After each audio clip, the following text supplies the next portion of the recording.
Hi guys, welcome back to Infinite Possibilities, the podcast where we explore the lives of amazing people, their choices, challenges and opportunities. And today I have a very special guest, Sarah.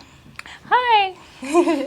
And Sarah works at Bell Employability at UQ. Wanna do your own two-minute introduction?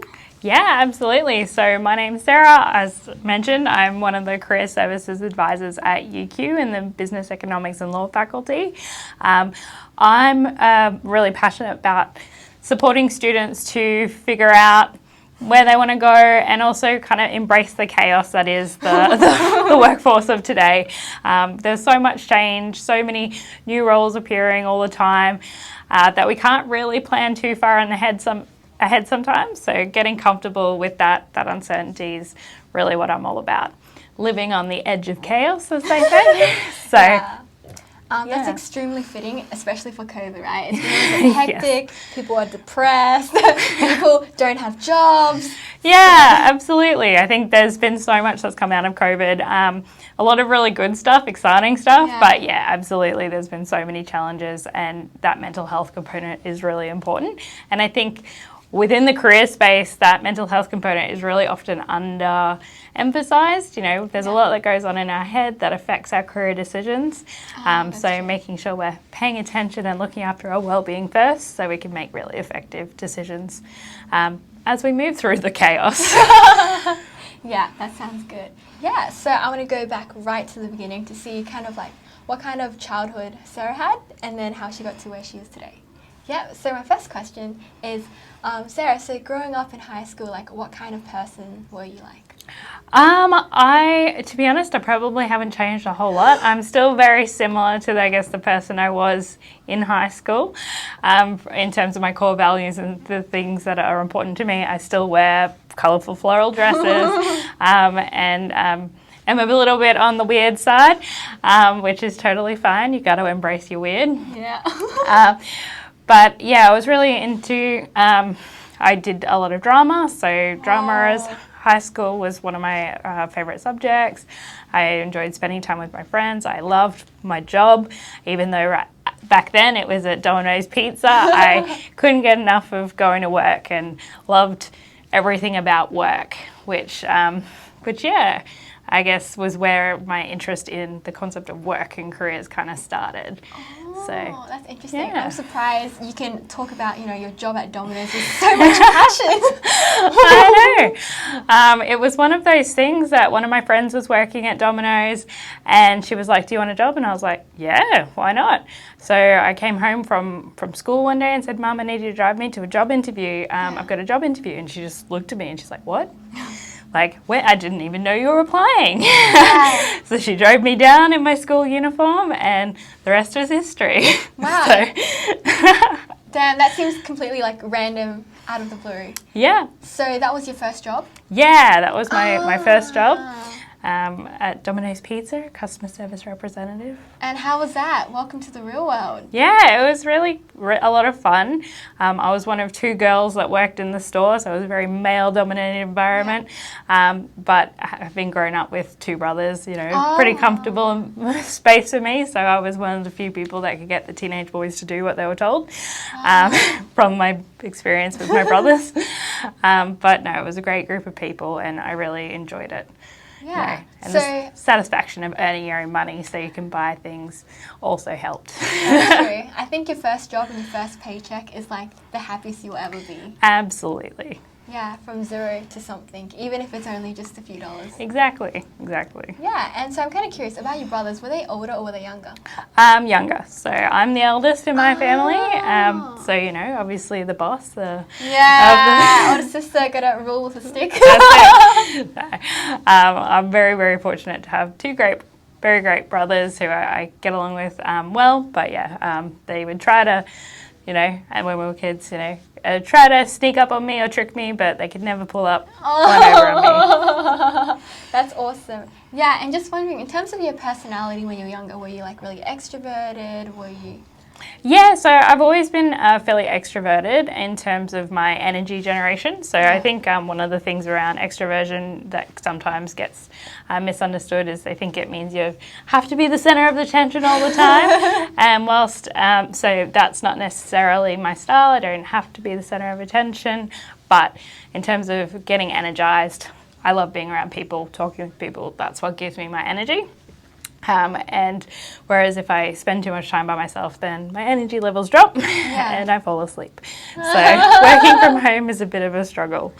But yeah, I was quite extroverted, fairly outgoing, very comfortable in my skin, knowing that I was a bit of an oddball, but I was okay with it.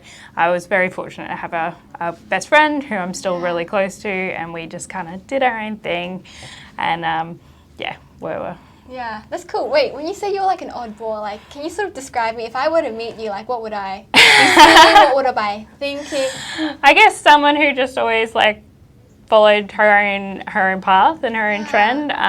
So when I was in high school, majority of my friends were emo kids. I don't know if anybody is familiar with that trend back in the day.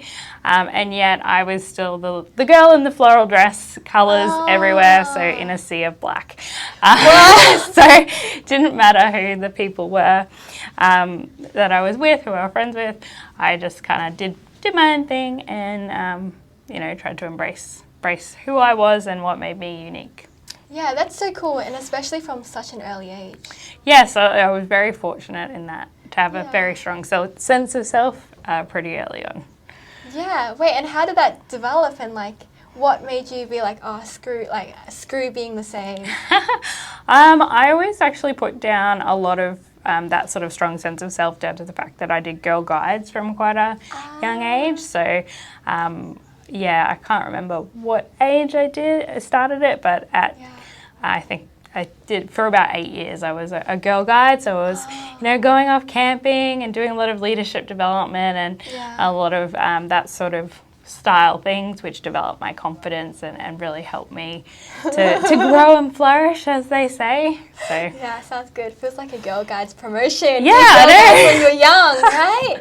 Yeah, a little bit. Yeah, but it's so great because like when your personality is forming at a young age, it's so instrumental that you have sort of, being more comfortable in your own skin. Yeah, absolutely. Cool. Yeah, and so when you were in high school, you got the Domino's job, and then you also have I guess university coming up. Like, what were your thoughts like running through your head? Yeah, well, I guess I was always someone that felt very sure of themselves when it came to that, and I had a couple of things that I sort of toyed with the idea of, like early on. I actually toyed with the idea of being a drama teacher. Ooh, suits you.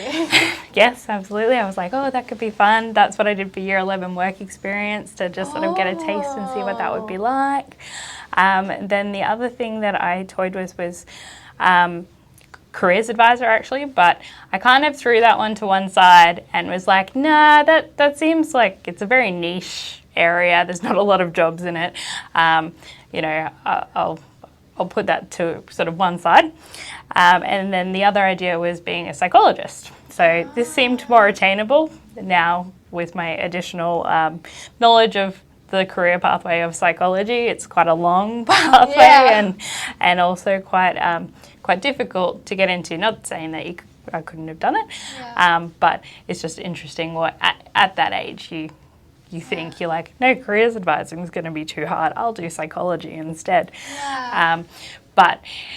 And particularly I wanted to work in the space of eating disorders and helping people who are going through those sorts of issues. Damn, and how did you come across like the topic of eating disorders specifically? That's very, very niche. Yeah, so I had a good friend who was struggling with anorexia at the time, and it was something that sort of baffled me because she was such a highly intelligent, capable person. She was so thin, and yet obviously that wasn't how she portrayed herself. And so I guess my interest in that space kind of stemmed off wanting to understand and wanting to help and seeing how, I guess, our minds and our mental health, how important that is, and wanting to go in and support that that space. Yeah, that's cool. Yeah. And just also curious, like parents, they generally have like a lot of input, like on what they want us to be. So, what did your parents envision for you, per se? To be honest, my parents, you know, they definitely had ideas. Psychology definitely wasn't up there on their list of ideas. My mum actually pushed for quite hard for me to do HR, which is quite interesting given the trajectory of my career. But particularly at that point, I was very independent-minded and was probably never going to listen. So whatever they said, I was probably going to do the opposite. Little rebel. Little rebel, that's it. But yeah, so that's sort of where they sort of pushed. But I think because they knew the type of personality I was, they didn't really push too hard because they knew that I was going to make the choices that I was going to make ultimately. They just, I was very lucky in that they supported me, even if I was doing something that they didn't quite understand what it was. Oh, so that's so cool. And so when it came to, you know, writing, you know, getting, putting like subjects down for university application, what did you put down? So pretty much psychology at every single different uni in Queensland, and then a couple of others not in Queensland. So Only psych. Only psych. Different versions of psych was all I put down.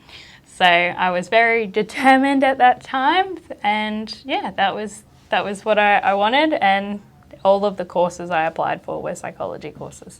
Yeah, damn. Wait, so what drew you to psychology? Just understanding people. Like, I've always been a very empathetic person, the kind of person that people feel comfortable sharing with. So I would always be the person that friends would come to and when they were having problems and talk to me about those things, you know, whether it be boy troubles or family troubles or anything.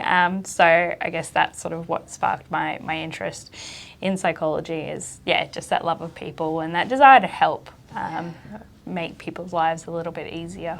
Yeah, that sounds interesting. Doing already a bit of psychology at such a young age, right? Yeah, that's it. Being a counsellor of sorts, informally. Absolutely. And yeah, I'm sure I gave terrible advice back then, but at the time I thought I was good at it. But yeah. Yeah, fair enough. And then, so what university ended up accepting you, and you know what happened? So I ended up going to QUT. So when I got my OP result back. During years 11 and 12, I made a conscious choice that I was okay with a lower OP because I wanted to get what I needed to get into the course that I knew I wanted to do. But I didn't want to give up my friends and social time. I wanted to keep my job. I wanted to keep my extracurricular activities. And I just wasn't willing to do what it would require to get that higher grade. And I'm actually really grateful that that was the approach I took and that my parents somewhat tolerated that. I think, they would have much rather that I studied a little bit more. But I got the OP that I required to get into the course at QUT. I achieved everything that I set out to. I didn't stress too much, which was pretty good compared to some of my other friends who definitely led much more highly stressed year 11 and 12 lives. Started the Bachelor of Behavioural Science at QUT. Oh, that's cool. But I think, it's quite interesting you said it was a conscious choice. So it's kind of cool that you were like quite self-aware of what you were doing at the time. It wasn't like, oh my gosh, like what happened? No. So I knew I wanted a single digit. That was what I was aiming for. And I got a single digit. I got a 9. That was what I needed to get in there. But there was, it was definitely something that I knew that I loved working, even though it was just Domino's. I loved working. I didn't want to give that up. I liked going to, spend time with my friends. I liked my extracurricular activities. And, the idea of losing that balance was not something that appealed to me, let's just say. Kind of curious, did some of your friends also have the same approach? Or nah, not really? No. Not really. Most of them were more focused on study, I will have to say. So I was a bit of an oddball in that regard. At least the friends that I went to high school with, I had a group of friends who weren't at the same high school, and some of them had a similar approach. Yeah. But definitely the ones that I was at high school with, they were a bit more studious, many of them topping their courses. Oh my gosh. Wow. And things like that. And, you know, until one of my friends actually got quite sick and would get migraines due to the stress. And so about last semester of year 12, her doctor basically was like, you need to relax. Like you're making yourself ill because you're just stressing so much about your studies. So she was like, okay, I'm not doing this anymore. I'm going to stop worrying. I'm going to watch more anime. And and she still ended up getting an OP2, so she did pretty well. Oh, wow. But, she made that same conscious choice because it was impacting her health towards the end of grade 12. So. Yeah, okay, that's cool. Because at the time I was thinking, like, who did you hang out with? Because if everyone is studying, and I'm like, damn. Yeah. No, I was pretty lucky, and I had a pretty wide friendship network through different schools. Bit of a social butterfly. Yeah, that's it. So. Yeah. Oh, that's cool. Yeah, and then so when you're at QUT and you're doing behavioural science, how was that like? Did it live up to your expectations per se? Yes, it did. So in many ways, a lot of people in psychology get there and are shocked by the amount of statistics and the scientific nature of it as a course. But I had done significant research. I had talked to people who'd done the course, and I kind of knew what to expect. So it was more or less what I did expect. Yeah. And I really enjoyed the content. I found it really, really useful. I did pretty well in terms of grades. Yeah. What happened was I actually had a lecturer for an elective subject. And at the beginning of the course in my second year, he said, the thing that you should know about being a psychologist is the more that you hate people, the better psychologist you'll be.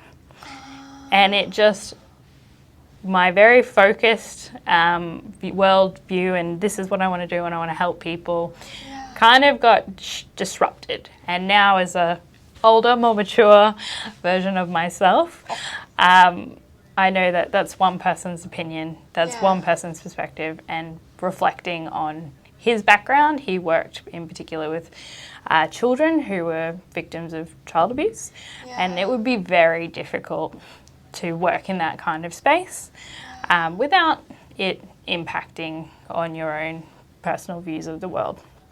But with that statement, I kind of started thinking about the kind of life I wanted to live more holistically, not just about work, whereas I had been even though I had managed to keep quite a good balance in year 12, I had been very driven and going, I know I want to do this for a job. I'm just going to focus on that and get that and do that. And then I was like, but how is this role going to actually factor in with everything else I want to achieve in my life?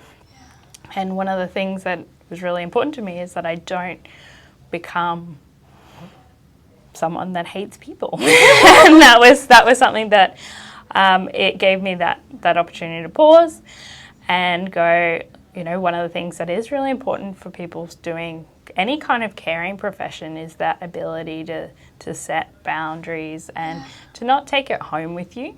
Yeah. And I guess at that age, I didn't have the confidence in myself that I wouldn't take it home with me. And that was something that kind of threw me a little bit from someone who had kind of been very confident in their direction for quite a long time. Well, at that stage, it felt like a long time. Yeah. I started exploring other options. Yeah. Damn, the impact of one lecturer. Just tell him to shut up. That's it. And it's like if a student came to me today saying a similar thing, I would have that conversation with them and go, this is one person. Have conversations with other people. Yeah. You know, look at ways that you can develop those skills, that resilience, that ability to set professional boundaries. Yeah. You know, really make sure that you're not letting one person's perspective kind of derail your direction. And like, to be fair, I've had an amazing journey and I wouldn't change any of it. So, but it is interesting, those little things that we do take on and one way or another can make a big impact. So when we say things or when we talk to people about career, it's something I always am very careful of to remember. Is like, you can make a huge impact on someone's life through one statement. Yeah. And so it's just something that, because I have the privilege to work in that space, that I really try and take that role with care and make sure that I'm not negatively impacting someone in that way. You know, I'm sure he was coming from a place of wanting to be honest and prepare the cohort for the future. But it obviously has different impacts on different people. Yeah, that's interesting, because maybe that's what he hoped to hear when he was younger, when he was studying it. So he might have been like, I think I'm doing everyone a big favour. Yeah, absolutely. And I think it would have come from a place of caring. And like I said, I wouldn't change anything in my journey. I've had amazing opportunities and a diverse range of experiences that I could never have imagined when I left high school. So, you know, even though... No regrets, guys. Exactly. You learn something from everything that happens, and, you know, that experience has taught me things that I use now in my, you know, as a careers advisor. You know, it's just about having that ability to look and reflect and see how that's helped you along the way. And sometimes it takes a year or two to figure that out post that event, but you know, it's all a learning opportunity. Growth mindset. Exactly. Yeah, so I'm kind of curious, at that point in time, how far were you through with psychology? So I was in second semester of my second year. So okay. So I only had sort of a year to go. So but I didn't know what I wanted to do, and I'd lost my direction, so I actually took 6 months off. So I sort of put my degree on pause. I increased my hours at work. So at this time, by this point, I'd changed roles, or had a few roles between Domino's and that point. So I started working a bit more and worked full time for that 6 months while trying to figure out what I would want to go into next. And so wow, because I still want to like dig into that part about like what he said, because like that's like a very big turning point, right? Yes. Yeah. And so like at that time, like I was kind of curious about like how did other people sort of react to that sentence, and was it given with much context? Did he sort of like explain what he meant? No, he didn't really give a lot of context. He gave a little bit in terms of like, you know, then you won't let it get to you, because if you hate people, then you won't take it on. So obviously that professional boundaries element, but there's other ways of establishing those boundaries without hating people. But yeah, that was, I guess, his perspective. I didn't actually know anyone in that course. It was the first week of the subject, and I hadn't really made any friends at that stage. It was an elective, one that was relatively niche. So I never had the opportunity to really talk to anyone about their reaction to that comment. So it was something, I guess, that's probably something that if I had been able to, you know, get other people's perspective. Sort of balanced everything. That's it. Whereas, I'm also kind of curious. At the time, did you sort of try to debate it with him, or like, sort of, or or ask him more, or just like you just like left it at that and like I don't really want to associate this guy as well? Yeah, I sort of just was in a bit of shock and kind of left the class. I didn't say anything and kind of left the class and just really pondered, I guess, it and Wait, what that, left the class. Oh, you just like at the end of at at the end of the class. Right Didn't just walk out. No, I sat through the lecture and then left when it was time to do so. But it definitely started me on that sort of journey of, is this the right fit for me in terms of my more holistic, I guess, life design, and do I think I can leave these problems at the door when I come home? If I want a family and things like that, how will that impact, et cetera, et cetera. Yeah, and I'm kind of like also a bit curious about like how you received it. So was it that you literally thought that you would actually start to hate people, that like doing psychology would start to hate, or you thought it would just ruin you emotionally? No, I think it was more around that if you're unable to set those professional boundaries and emotional boundaries, and you're taking on people's problems on such a deep level, a regular level, that it would, burn you out. And then that burning out and that fatigue could potentially impact the way you look at the world. If you're hearing constantly negative stories and impressions, as an 18 or 19-year-old that I was at the time, that sort of did worry me. Like, again, now as a older, more mature individual, I look back and I go, probably wasn't, I didn't need to be as concerned about it as I was. But you learn things, you grow, you realise that isn't the whole story. Yeah, that's just one part and one person's experience. Yeah, and that by the end of the amount of study you do to become a psychologist, you're older, you're wiser, that sort of thing. So and with a lot more practice, I guess. Exactly. Yeah. Okay. More life experience. Yeah. Thank you for sharing, by the way. No worries.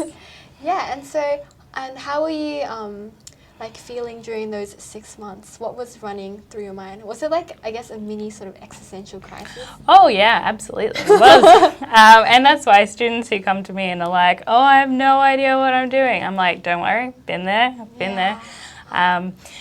It was one of those things, and I think like my parents didn't really know what to do because, I had always been someone who I found my own path, and I was very clear, very sure of myself. So for that sort of period of time, me not having a clear direction or not knowing exactly what I wanted to do, they were like, okay, you'll figure it out, but what about this? What about that? And like lots of people trying to be helpful. Yeah, trying to be helpful, which is, it's wonderful to know that you're supported in that way. But it's when you're trying to find a new path, it can take a while to first get yourself into a headspace that you're able to kind of make those decisions.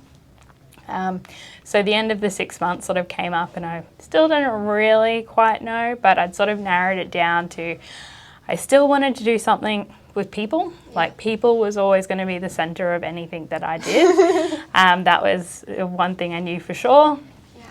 And I decided to enroll in social work because I was like, okay, so social work, it's like psychology, it's still helping people. I'll give that a go and see. And so I applied and I got to transfer, because at QUT you can just transfer internally, so it made it nice and easy. And I started the courses, and it just didn't quite click and didn't feel quite right for me either. And so I finally went to a careers advisor. Oh my God. I'm like, probably should have done that earlier, but I was just like, okay, so now I'm trying something else and this isn't quite it. So I went and spoke to a careers advisor, and she was like, okay, so, tell me about your subjects, what are you doing? What are you good at? I'm like, well, I'm doing pretty well at everything. And And so it's just like I like most things and I just can't narrow down what I want to do. And she's like, that sounds like a good problem to have. No matter what you do, you're kind of doing well, all the different types of subjects, you've got choices. And I guess that was the start of sort of reframing things. And it's like, well, she's good. Yeah, that's it. And just by kind of going, you know, because what to me was a huge issue, I'm like, I'm doing well at everything, so nothing is jumping out as something that I should do. Like, if I was just good at one thing in particular and I knew that I was good at this one thing, my life would be so much easier. And it's like, and now as a careers advisor myself, I know that very few people have that one thing that drives them. That is a very small minority, but you are often led to think that there will be this one thing that stands out. So having her reframe that for me really helped me in that sort of starting to move forward. Anyway, I withdrew from social work and was able to switch in that same semester, because it was quite early on, into a double degree in business and creative industries. I did one semester of the dual degree, realised creative industries wasn't for me, but I was loving my business subjects. So I was majoring in marketing because I thought, well, if I can't use my people skills for good, I'll use them for evil. And found consumer behaviour and all that sort of thing really interesting. And I think a little bit of my still rebelling against my parents wanting me to do HR. I was like, no, I'm going to do marketing and be very cool and high flying. But I really enjoyed that.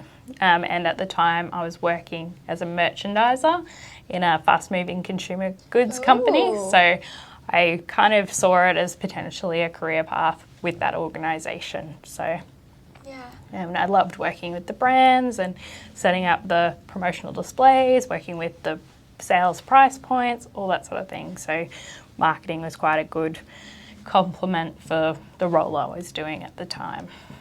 Yeah, that's cool. Yeah. And then so you finished the degree and then did you go straight into it or? Yeah, so I went into marketing.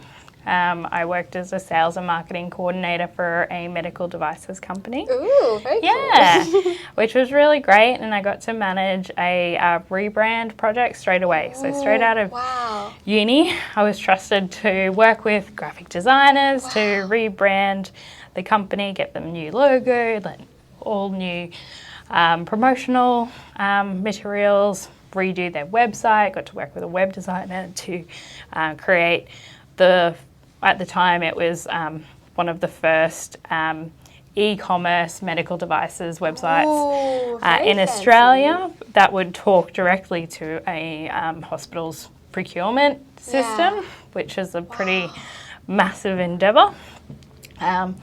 And a huge thing to be thrown in as your first job. But I loved it, and it was a lot of fun.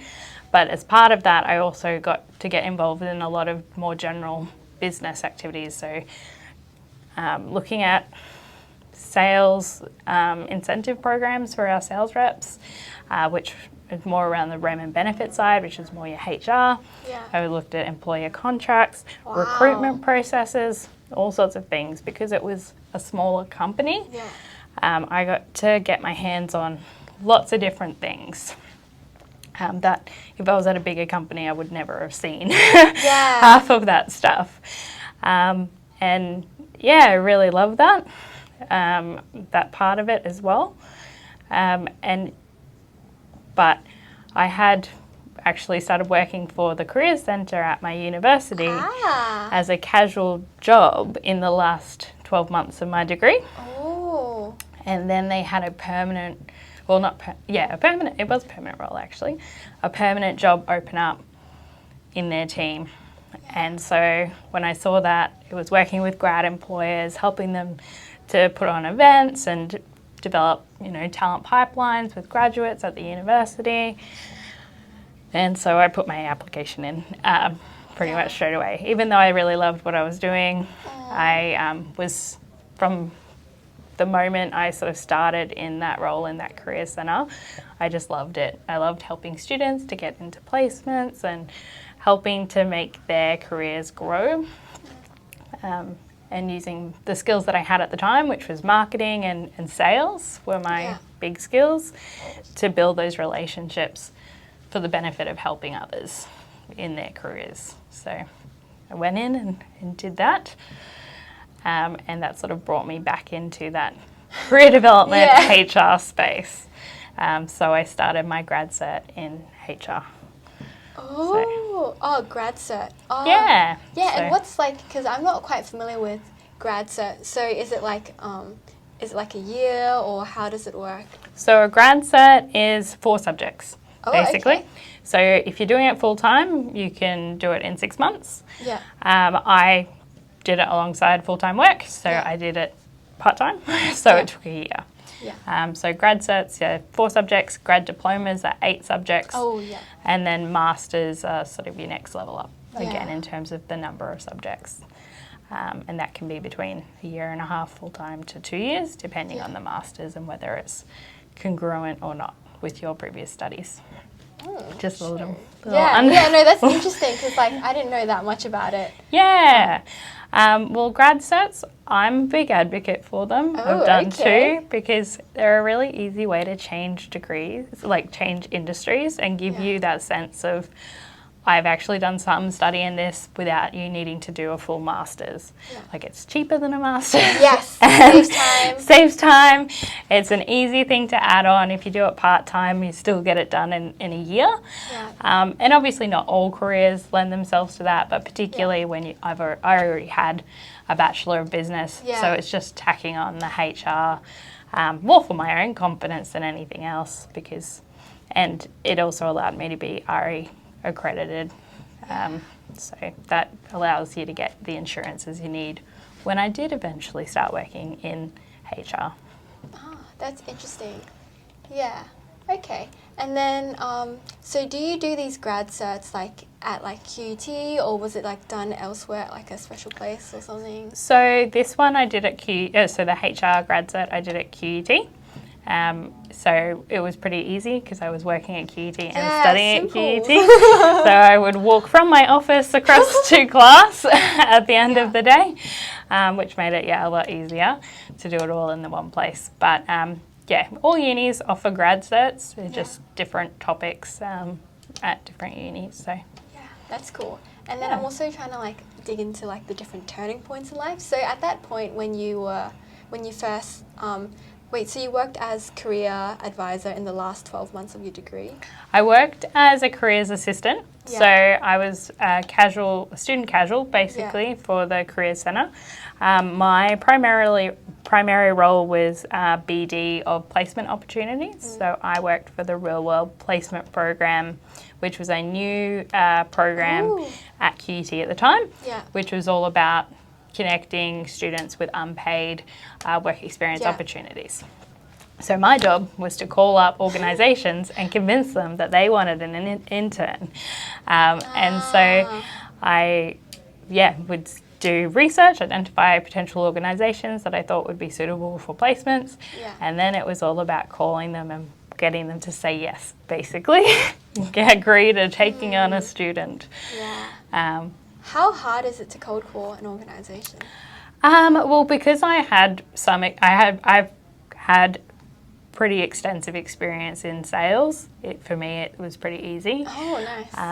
I at another point, because I've had a million jobs, lots and lots of different, maybe not quite a million, but I've had a lot of different jobs. That's cool. During my degree, I think maximum number of jobs I had at any one time was about 3.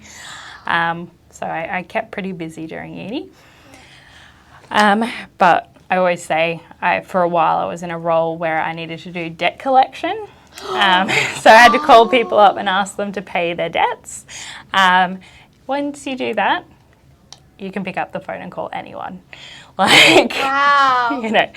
It's one of those resilience building activities that honestly, at first I was like, oh my gosh, I'm so terrified. Like, Yeah. they're going to be so angry. And yeah, there were some people that were not very happy when I picked up the phone to call them, that's for sure. But, you know, you're calm, empathetic, try and work with them to get to a solution that sort of works for both the business and for the individual. And if we weren't able to come to some sort of arrangement, then it would go through a more formal process. So. Yeah.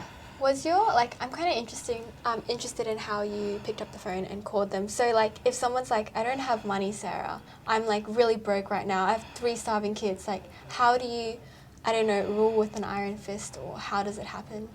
I think it's just about, like, being kind, you know, making sure you're listening to what they're saying and that they're feeling heard. Obviously, the business needs revenue. Like, we weren't in a position to, unfortunately, be able to clear people's debts or things like that, because that's not how it worked. But if they were like, look, you know, I'm just short this week, I can make sure that I pay up next week, then you'd make sure to write a note down and work with them on that. Yeah. In the cases where someone wasn't able to pay, there was usually a pretty extensive process that we went through. Like, we would try and give them as many opportunities to make payments as possible. But I worked in a storage facility, and I don't know if you've seen Storage Wars, where they open up and sell the goods. That is essentially what would eventually happen, except we wouldn't open it up and sell it on TV shows as they do on Storage Wars. We would send the goods to an auctioneer who would auction it off, and then whatever came back from that would clear the debt. If there was more, we would give that money to the person, and if there wasn't anything, then we would clear it at that point. Oh, that's interesting. Yeah. And when you talk about angry people, like, what exactly were they angry about? Like, people get really, it's a pretty emotional thing when you're in that position where you can't afford to pay a bill, and everybody deals with that sort of shame and uncomfortable feeling, I guess, in different ways. And some you know, choose to lash out on people, on other people. But knowing that it wasn't about me, it was, you know, it's about them and what's going on in their lives, and being able to sort of put that emotional boundary in place. Yeah, psychology. That's it. To know that, you know, it wasn't about me. I was doing a job that needed to be done, and you know, I would do what I could to support within the limits and the scope that I could. You know. Yeah, sounds fair. And so at the time, you had the potential to go into 2 roles. One was like the careers, the careers at like QT, or the other one was the marketing with the medical devices. How did you, like, was it an easy choice? Was it obvious that you wanted to do the careers role? So I guess when I was working casually for the careers service, I was pretty keen to stay on after my degree. So I was like, I don't need to go into, you know, marketing at all. I want to stay here. But there was just no full-time roles for me to go into. And the nature of the student casual role at a university is they are for current students. And as I graduated, I was no longer a current student. Yeah. So staying, unfortunately, wasn't an option. But then when a role did come up, I immediately jumped at the opportunity to go back. And when did the role come up? Was it like a year later or something? Yeah. So it was about a year later. Wow, you waited a year. Yeah. So, because I was enjoying what I was doing in the marketing role. Yeah. But yeah, the minute that role came up, I was like going to put my application in and hope, obviously, that I was successful. And fortunately, I was. So. Yeah, that's cool. And then, so how long did you work in the careers at QUT for? About 2 years. Oh, that's quite long. So I worked across 2 different roles. So initially I was in the employer administration role, which I was there for the entire time. But towards the end I was in a mat leave cover, which was actually 2 days a week. So it's a bit confusing, but I ended up being in a dual role. So 3 days a week I was in my employment administration officer role, and 2 days a week I was in a workplace work placement facilitator role, looking after special projects specifically. And I really loved that, but being managed by two different people and having to sort of change your hats within the same team was quite difficult. So I got to a point where I wanted a role that was entirely my own, that wasn't sort of a split focus, something that I could really sink my teeth into.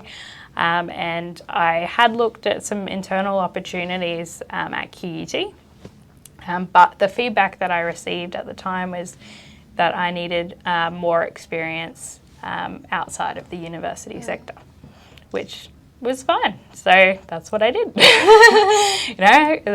When you get feedback like that, you can either take it on and do something about it, or not. I decided that, okay, if that's what I need to do, then that's what I'm going to do. So I went outside of the uni sector and worked in HR. Oh, wow. And your mum was like, woohoo! Finally! I mean, she still didn't totally understand what my role was. She kept telling people I worked at a recruitment company for many years, whereas I was working for ACOM, which was a engineering consultancy. Oh. So I was in the HR team for an engineering company. Wow. But yes, for a very long time, she was like, my daughter works for a recruitment consultant. I'm like, Acon, no. Makes sense. yeah, that's it. So, yeah. Cool. And then did you stay in there for a long time? And then what happened to the next role? Yeah, so I was there for 3 years. So I was very fortunate while I was there that I was initially sent on secondment to Perth. Ooh, so okay. Originally it was meant to be a 5-month secondment, which turned into longer than that. And as part of that move to Perth, I was promoted into a human resources business partner role. Wow. And really loved working in the team there. I really enjoyed my role. But then a opportunity to go into a careers advisor junior position came up in a Perth-based university. Oh. So that sort of like passion that I sort of had for that space, I was like, oh, there's not a lot of opportunity to enter the career space. It's quite a niche market, particularly those sort of more junior roles don't come up very often. There's not a great deal of talent pipelining that exists within the careers sector, which is a little strange, but normally people fall into it. So to find a role that was going to be sort of a developmental role, where I would do my grad cert in careers, career development, while being supported by the workplace, and be doing a junior careers advisor role was something that I was like, well, just put my application in and see what happens. Fortunately, my previous manager from not my direct manager, but the next level manager, knew the manager of the Curtin University quite well, and he put in a good word. So made it through to interview, and obviously impressed the people on the panel enough that they gave me that role. So that was great. Yeah. And so then I was kind of, with a few years in HR under my belt, back into the careers space, which was kind of always where I wanted to end up, but just needed to build that sort of industry knowledge before I came back here. And then, so did you go like from Curtin straight back to UQ Bell Employability, or? No, so I decided I wanted to move back to Brisbane because why is that? My family's all here. So I'm a Brisbane girl, born and bred sort of thing. And my brothers and my cousin, who I'm very close with, has 2 little kids, and they're starting to get older, and I'm like, they're going to remember that I wasn't around. So I decided to come back and be closer to family. It was a really hard decision because I really loved the role that I was in terms of the work I was doing with the Curtin students. And I sort of started applying for roles in Queensland, and I applied for And as I said, careers is a little bit of a small space, so there's not a lot of roles that come up. So I went into the mentoring coordinator role in UQ Life, which is sort of a career development adjacent role, working on their mentoring programs and supporting the volunteer initiatives, which was a lot of fun. I really enjoyed that. So that was my first year at UQ, was working on that, on that project. And then a 4-month contract came up in the Bell Careers and Employability team as a paternity leave cover role. So I had a 1-year contract in the mentoring role, and they had re-advertised it to be a permanent role. So I could have put in an application to stay in that space and potentially be permanent, or I could put in an application for a very, very short-term careers advisor contract, and hope, which was obviously the space that I'm very passionate about. And so I put the application in for the 4-month contract instead of the permanent one, which scared my mum a lot. So she was like, what are you doing? Very risk averse. But within, I think it was within 7 weeks of starting in the Bell Careers team, I was made permanent. So my gamble of a short-term contract worked out. Because they were very happy with how I was performing, and my passion for the space. People can pick it up pretty easily. So luckily, taking that risk, greater risk, but for an area that I was really passionate about, worked out really well in my favour. So that's so cool that it seems like throughout your career, you've just been waiting for an opportunity to break back into the careers. Yeah, so, and I guess that's the thing is, I've done lots of different things, always with the intention of coming back to this space. But the thing that I really love about the experiences that I have had is, we talk to students about taking risks, We talk to students about being able to pivot and go between industries. We talk to students about, not feeling sort of trying to be confident and know that whatever happens, you can have those skills and abilities to be able to find a new opportunity. And I can, hand on heart say I've lived that. And so when I talk to students about doing these things, it's because I know you can, because I've done it. I've worked in fast-moving consumer goods. I've worked in medical devices. I've worked in education, engineering, logistics, hospitality, all sorts of different types of industries. But the skill sets that I've used across all of them have been pretty transferable, and through every job I've taken something from that role that I've used in the next one. And when I've decided to move interstate, I was very quickly able to find a new opportunity. And then when I got here, I was able to pivot, straight into, very quickly into the area that I wanted to. Just by having that sort of confidence and knowing that whatever happens, I'll be okay, that I'll be able to find a new opportunity, a new pathway, and that I can make the best in whatever opportunity that is something that I really encourage all of my students to do. Your career is a journey. It's not a final destination. Find something that you're excited about. Find something that sparks your curiosity, that you enjoy. Take on new challenges. See where it turns out. Sometimes things will take you where you could never imagine that they take you. But it's just about saying yes to opportunity as it arises. Damn, that's so cool.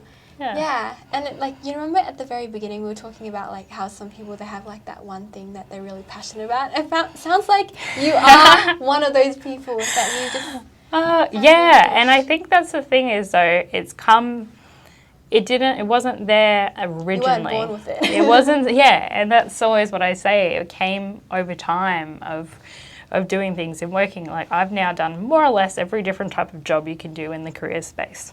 So I've seen it from all angles. I've seen it from a HR perspective, being involved in recruitment. Yeah. I've seen it as a mentoring coordinator. I've seen it as industry engagement. I've seen it as an advisor.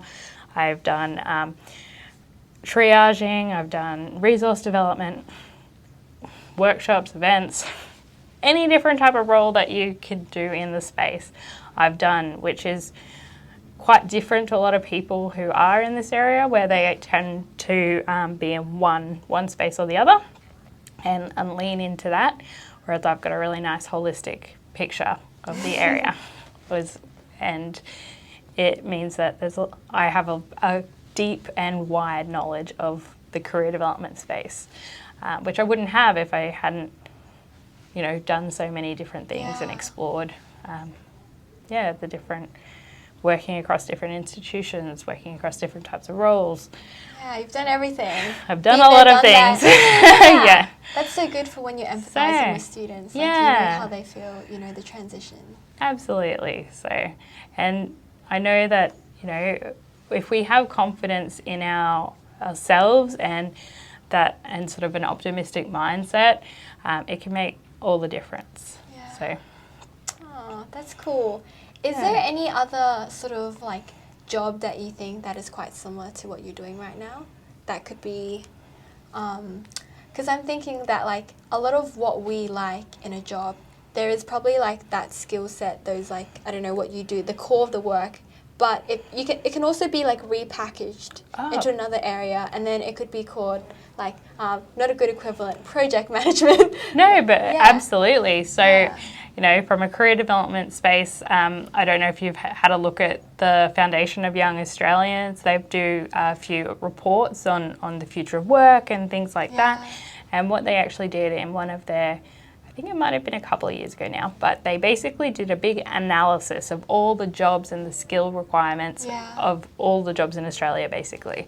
And they came out with 7 clusters. Oh. So there's 7 clusters of careers that all use pretty much the same skill set. Ooh, so, that's sick.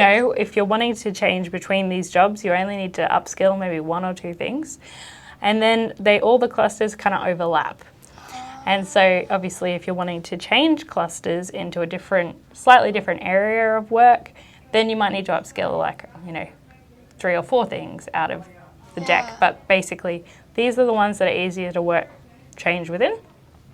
If you wanted to go a little bit further out, you might have to generate a few more skills, but it's still doable, and you can see the way that you can what skills are required and where the gaps are, and you can kind of transition between all these job clusters. It's because when you train for one job, they say you're pretty much training for 13 other jobs at the same time. Yeah. And it's just those little tiny gaps that you might need to bridge if you're wanting to change careers more radically.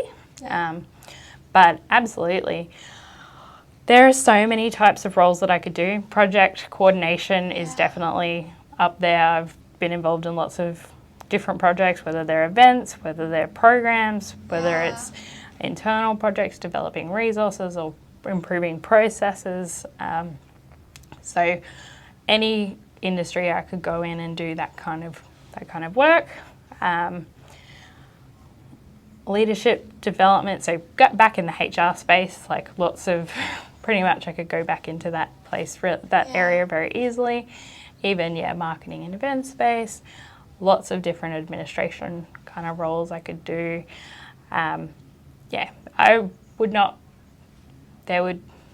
Student experience, across the uni, there would be a lot of different jobs that I could do as well. So how are you so sure that career advising is what you want? Because if that core can be transferred into other skill sets, how do you have that kind of confidence? For me, it's about helping people and using the knowledge that I have to try and help reduce some dysfunctional career thinking. So I guess when people come into university, well, as you said, parents, friends, teachers, whoever, kind of fill your head with a lot of different ideas, some of it helpful, some of it not. And the career space is one that causes a lot of people a lot of angst. So, you know, because we stress so much, we're like, this is what I'm going to do for my life, you know, it's such a big decision. If I don't get this right, I need to pick the right thing right now, otherwise everything else will fall apart. And I get a lot of students in with that sort of mindset, and I guess what I'm really passionate about is helping them to take a step back, to breathe, to recognise that it's a process, that they don't have to have it figured out straight away, to try and give them the opportunity to try things out, to test it. Like, one of the things that I look back on my journey and when I was unsure about my pathway that I really wish I'd done a little bit more of is prototyping those different options. So instead of jumping into a new degree, which I did a couple of times, go have a conversation with someone who is a social worker. Go have a conversation with someone who's doing the creative industry subjects. Look at ways that you can find out without putting in the investment of time or enrolling in a course, to check. Test the waters. To test it and see if that is for you. If it is, great, you know, go a little bit further in.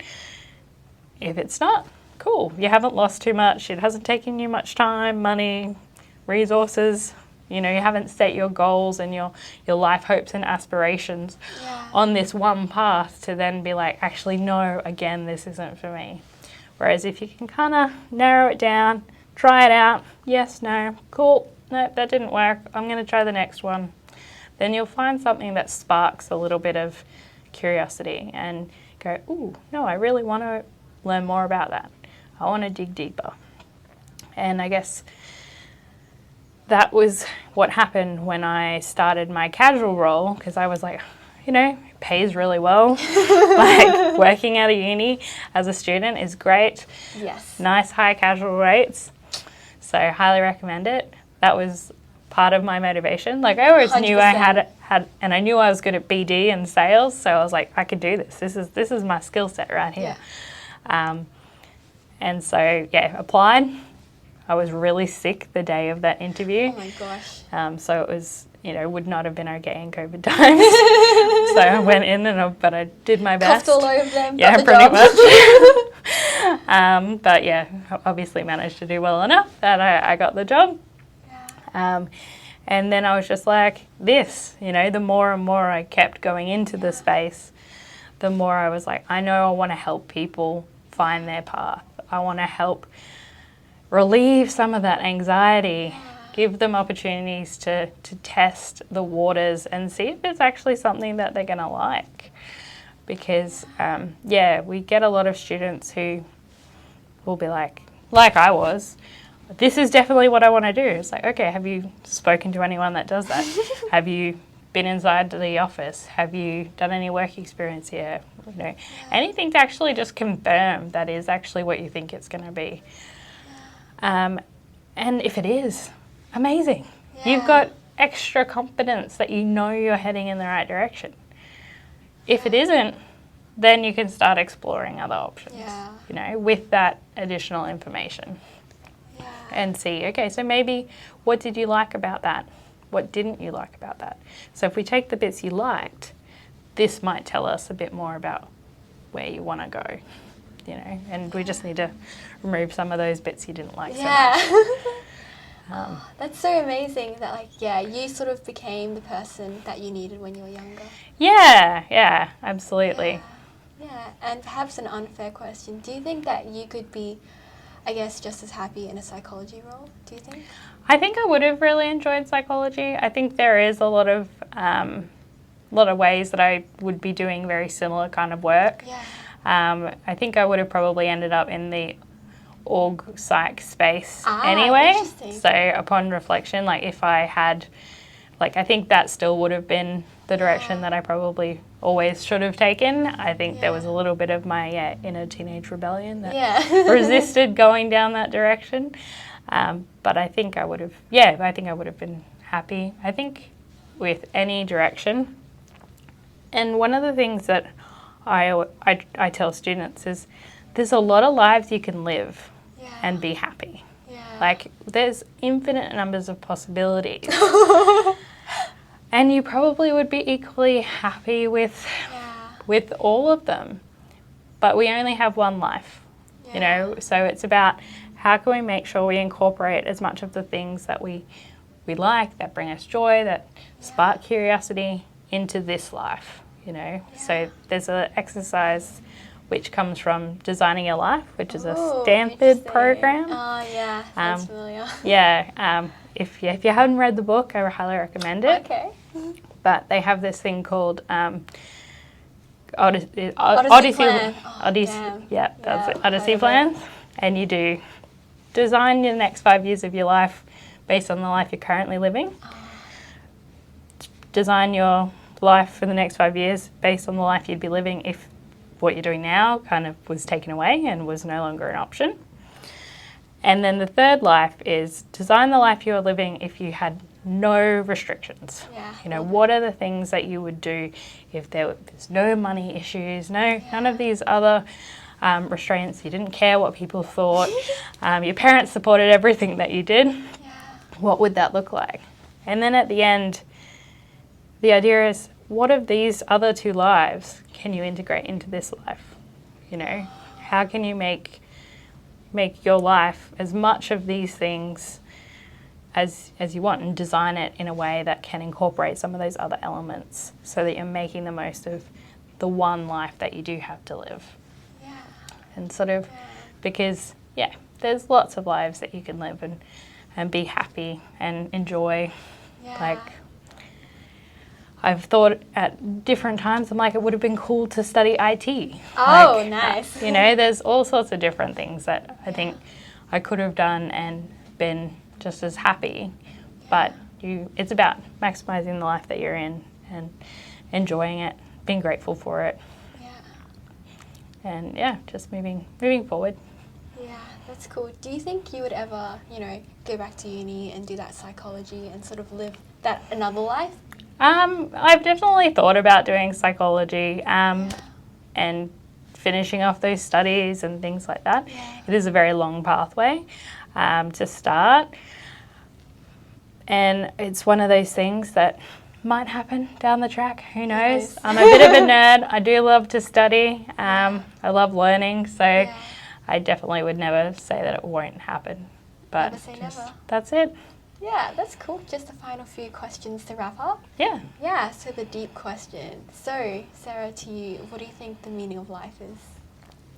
For me, the meaning of life is around, cultivating a life that's joyful.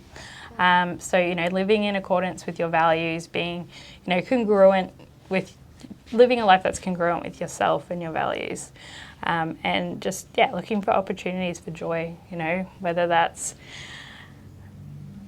hanging out with friends and laughing, those moments where you're just, really happy, whether it's like, for me, I get a lot of joy from supporting students and seeing them achieve, just those little moments and having as many of those moments as possible, really, enjoying the journey, enjoying the process, but just appreciating and savouring all of those moments of joy that come from living according to your values.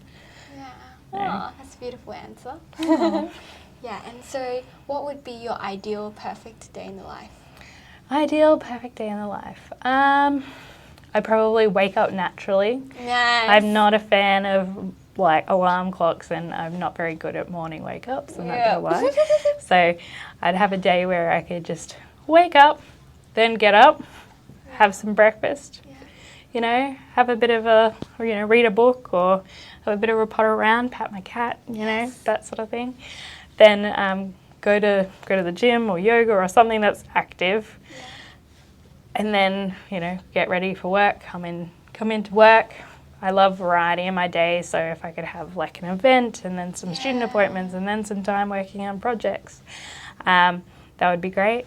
And then, finishing the day and going and having dinner with friends and family, and then finishing off with a book or, some good Netflix series or something like that. That sounds good. Yeah. So we're at the end of the podcast. So I have to ask you about your podcast experience. Any surprises, expectations, reality? So it's been a lot of fun. I didn't expect there to be a camera, so that was a surprise. Yes. So I wish I'd, as I said before, dressed up a little floral bit more. dress, So, but good. yes, this is me. Yes. Yeah, it's been a lot of fun, and you asked some really great questions. You're a good listener. Great skills to have going up into your Thank you, career advisor. consulting career. That'll do you well. Sounds good. So shall we wrap up and say bye? Yes. Bye.